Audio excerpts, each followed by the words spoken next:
Hey YouTube. So I have decided to um, change my channel. And I've done that because I think the most important thing that most people need to learn right now is how to garden. Now, as you can see, I'm kind of a messy gardener. But I do it because I get into doing so many things. There's so many things to do. But this um, I'm going to uh, call this video Gardening 101 because there's a step that every person who gets into gardening must start with, and that's terraforming. And by terraforming, I guess what I'm saying is changing your landscape. Now, where I live, the soil is this. It is rocky clay. Yes, that's no joke. It is very rocky and dense rock and clay, probably 75, 25. Highly acidic.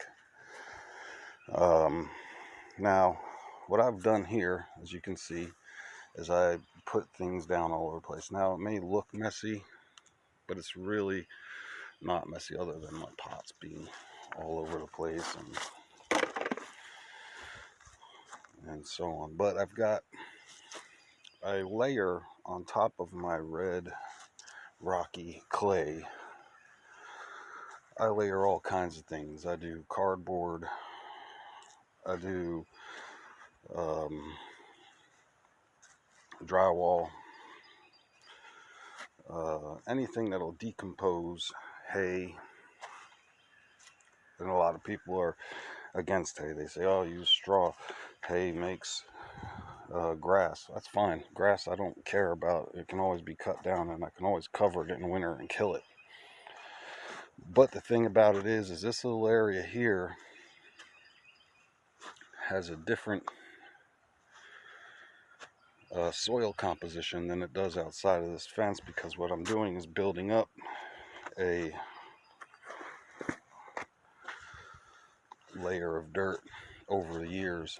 Now, I have been gardening here for about a year. This is my new place, and I do a lot of raised bed stuff. I did go out and buy a big chunk of silt or clay, whatever you want to call it. It's very dense, acidic mud and turns into rock when it dries.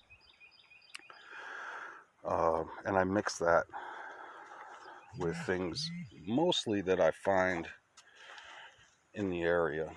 So and I also collect mulch from in the woods, pile it up and let it turn into dirt. Pretty much everything you have can be used in one way or another.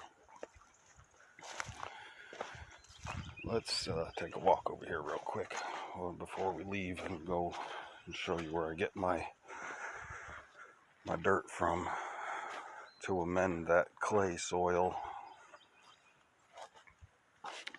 A lot of plastic bottles and all kinds of things lying around. All these things are used. I use the plastic bottles for watering. I'll cut a hole in the bottom and fill it up and then stick it in the dirt, or cut the top right off and stick it in the dirt when it starts getting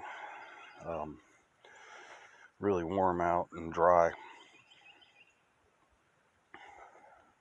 But if you look, that's my spinach. Look at it. It's growing amazing. It's been cold here for the past week, maybe 2 weeks. My kale, it's coming in really well, as you can see. My kale will grow My radishes are growing. This is my asparagus bed. Oregano, everybody should have oregano. Thyme, everybody should have thyme. The medicinal benefits of oregano and thyme are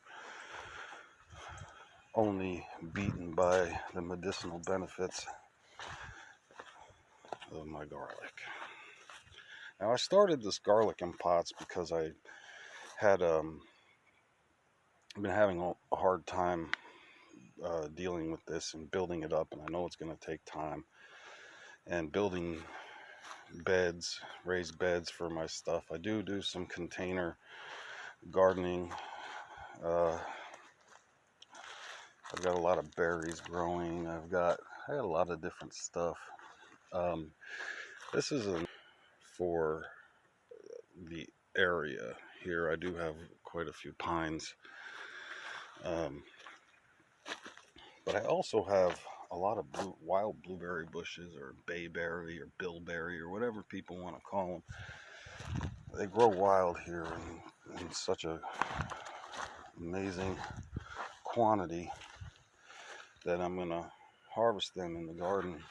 Now I did burn out some of these pine needles here, and that'll help to lower the acidity level a little bit and speed up the mulching process of the pine needles.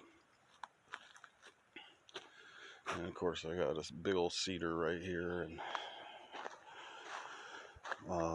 which has to be cut back because I'm going to cut some of these front branches off, increase the sun level in here. But I do have a shady area of the garden for growing things like broccoli and stuff like that.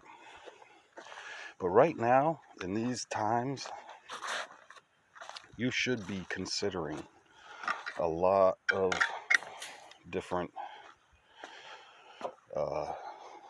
ways to supplement your nutrition. Now, hold on, let me get that closed. While people are getting rounded up and put into confinement in certain areas, what's happening is that you're only going to be able to get what you can get, or what they give you. I don't like that. So what I do is I take a look. First thing is, what can I do to benefit myself with food? What can I do to benefit myself with whatever it is that's in front of me? So here's a beginning. Terraforming. Let's take a look at this. A lot of you guys out there have flat, small areas to garden, and that's fine. It's very easy, but you can build that up by using hugel cultures, and we'll go over that eventually. But that will give you a lot of different ways to deal with things. One of the things that I did here, as you can see, my rows aren't straight, but they're made to mitigate water and to push water into certain areas so that certain things get water when it rains really heavy. Oh, my dogs are here. Hey, what are you doing, dog? Come here, girl. Come here, girl. Hey. I know. But when I came out here, I said, well, you know what, now these are all blueberries underneath these trees. You can see them in light green. Now, eventually what's going to happen here, and I've started, but not, it's a long process of doing it, is I know that the blueberries do well in high mulch areas, right? So where there's a lot of mulch and there's a lot of acidity, these blueberries grow really well. So if you look right under those pines right there, where all those pine needles are, those blueberries are doing far better than these blueberries over here with not so many pines and just breakdown of deciduous leaves.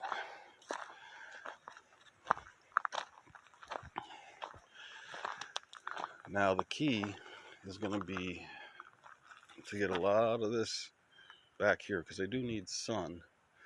So if you notice back behind in the dense trees over there, they're not getting so much sun, and the blueberries aren't thriving as well as they are right here, right underneath this area where there's a break, and they'll do really well.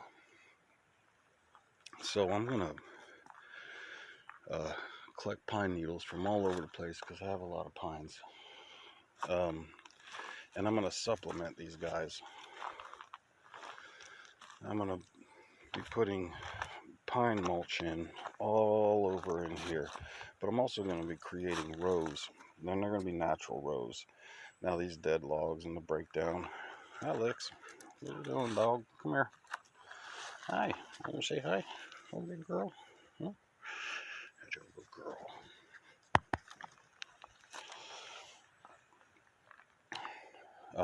I might thin out some of these deciduous trees in here and let these little pine saplings grow up, because these blueberries will do much better with the pines and the acidity in the soil. But I can also amend the acidity in the soil. But either way, I'm going to create a blueberry patch here by using the natural flow of the water, because they need a lot of water and they need a lot of acidity, by amending the soil with pine needles and stuff. It'll take years to grow them, but it will do well. The blueberries will increase in size, and they'll give us food all summer long. I do have blackberries down there. If you can see the tan at the end of the tree line right there, before the big tree line, there's a green patch in there after the little pines. That's all blackberry. I gotta thin those out because they do grow and take over everything. So it's a matter of managing it. Gardening is a lot of work, especially when you start looking at doing large areas. Now what I did with this garden here is I took an area that gets quite a bit of sun and a little bit of shade, so I can adjust and create different scenarios. Now I'm also doing wicking buckets, so I can water into the tube. And if you don't know about it, just go online and read about it. You'll find some stuff. I do have some stuff sprouting in there. This is just mulch. I have rabbits for their rabbit poop. I mulch leaves in here. I have started some grapes here. As you can see, they're doing okay. Just getting ready to go. Now anything within this fence area is going to get consistently fed with without chemical. They will all be fed by using this stuff here. The breakdown of mulch is highly nutrient dense. So I've got more here as we go. I go in the woods and I find broken down, rotting trees, and I leave them here to rot. Sawdust, whatever I can add to this to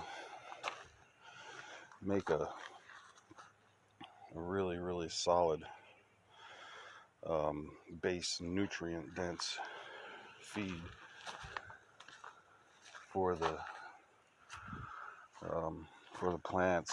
Now over here I have piles of dead tree limbs and stuff I've been cutting down, and when the power company came in, they cut some down. Now these will eventually all melt down and turn into nothing. This also provides small animals a place to hide, rabbits and such, and place to hide. This is how I collect my dirt out in the forest. I collect dirt to amend that's already been broken down, stuff that I don't put in there, that I put directly into the garden. Alright, so we're gonna go to my beginning terraforming. Started this, I don't know, 2 days ago, and I'm going to continue. Of course, I got piles of hay for rabbits, and dogs like to sit on it too. So right here, as you can see, what I'm doing here,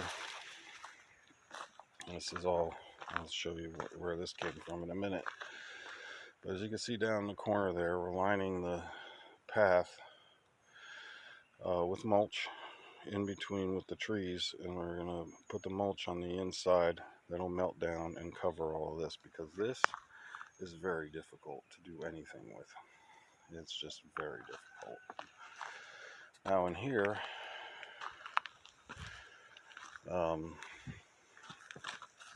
what I've done is this was heavily wooded area, and I have begun to clear it.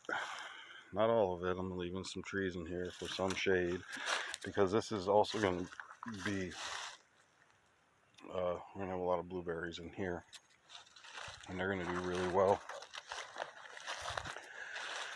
with all that pine mulch. All those limbs are going to come off and be spread around between here and back in the other blueberry thing. But then in here too, I'm going to put a chicken coop. The chicken coop here is going to probably be right over here and extend out probably up to this tree or close to it right here, and that will give us a whole lot of room for chickens, and it will also have the runoff of the chicken poop, which will run down in here and feed this area down here, which will eventually get crowded with blueberries and stuff like that, which we'll be able to can and keep and probably sell. Now, all of this. Now, as you notice, this has a drop down to me from where I entered in up there near the garden, and down to here there's a drop down, so the water is going to come from over here, and it's going to come down here, and it's going to come towards me, and it's going to run down the hill this way. Now, as you can see, it all runs down over to there. You can see where the water runs down over there. It also runs down over here and right down the driveway over here. So I'm probably going to line this area here with logs to catch some of the water and keep it up here. Also keep the flow of all of this dirt, this good dirt up here, from leaving. So we don't want this dirt to leave. We want it to stay in this area. That's why I'm piling those logs up over by the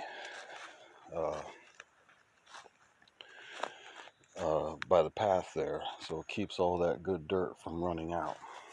Now, a lot of the time, like those buckets I showed you, a lot of times what we'll do is come in here and find something like this, which is really good dirt, just trees breaking down. And I'll add this to my garden. As you can see, the longer you let it break down, the blacker and more incredible it gets. And it's kind of a sandy, loamy soil, which is really awesome for growing stuff. So whether you're doing it on a larger scale, medium scale, or a smaller scale, what you're going to find is that you're going to need to change your landscape. You're going to need to terraform your landscape so that it works for you and your plants. Like here, a little berm built up all the way around that keeps the water from getting flowing into here from over here, and it's going to keep the water flowing down from here. If you follow the hose all the way down here, some of it will run down that path, but most of it will run in here. And this is a plum tree, Most of it will run in here and down here. As you can see, the silt that I had originally piled up over here has begun to run down here. Now I want everything to run down here. You can see the path of the water. I'm going to block that off right there. I'm not quite done with it. And I got a couple of apple trees here that I planted last year that are just beginning to bud. And these apple trees are they're gonna thrive here because they're gonna get a lot of nutrient rich soil and mulch all around. This whole area is going to wind up like that. It's going to have all that mulch in it right there. I also built a big fire pit. You can see behind the truck right there. Built a big fire pit, and that 6 foot in diameter. And what that does is I burn a lot of the excess logs, and I can amend the soil to increase the alkalinity of the soil, or I can add vinegar to decrease the acidity of the soil. I've got garlic everywhere. Garlic serves a lot of purposes. It not only is extremely medicinally beneficial, but it is also very good at keeping certain bugs away. So as you can see, first thing you need to do is decide how you're going to manage your garden. And then you need to take whatever landscape you have, because I'm on a tilt here. I got the water flowing straight down right into my big old potato bin right there. Which, by the way, I got to show you this and then I'll let you off the hook because this is long. Which, by the way, made from an old door that I got off of a construction site. I put some hinges on it over here, and I hinged it on, and then I will fill it. Once my potatoes start to pop, all I'm going to do is fill the rest of this with mulch. It is going to be mulch because they'll grow very well in it, and they'll get compacted down with the rain and everything else. I'm constantly in here doing stuff. The sheetrock or drywall is gypsum, and that is really, really good for soil. It lightens up the soil. You can see as it breaks down here, it'll break down into small little pieces, but it will also keep the soil light and airy, and it's nutrient rich. I got a lot of like here I got mullein growing. Great herb for this corona thing going around. Mullein is actually an expectorant and a lung healing. Very, very good. Grows up really tall and has bright yellow flowers. This is my comfrey. Now I'm using comfrey too in my situation to break up the soil. There's so many different soil situations out there that can be done. You can change things up. You can create good situations with just stuff that's around your area. One of the biggest things is by utilizing native properties of your region. You take those native things and you add them in order to amend what you have, and you will wind up with a great, bountiful garden. Hopefully next time I'll try to get this cleaned up a bit, but I did this for a reason. I want you to see what goes into building soil and building a garden. It's not easy. It's something you can get started on, especially if you're home not working. You can get started on doing something, even if you have a small quarter acre or eighth of an acre or whatever it is. If you have a small area and you have a little area in the back, you can start with doing containers. and just taking the soil from local wooded areas around you, or even in your backyard, and amending it with the tree leaves and stuff like that to keep it nutrient rich.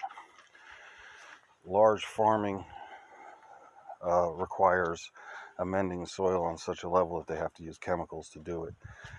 I say farm small, and we will all benefit with nutrient rich vegetables, greens, herbs, and whatever you can grow to make your life a little better and easier. I love y'all, and I hope we all find a better place in this world. And we can all start that by creating a better place right in our own backyard. Remember, farm small.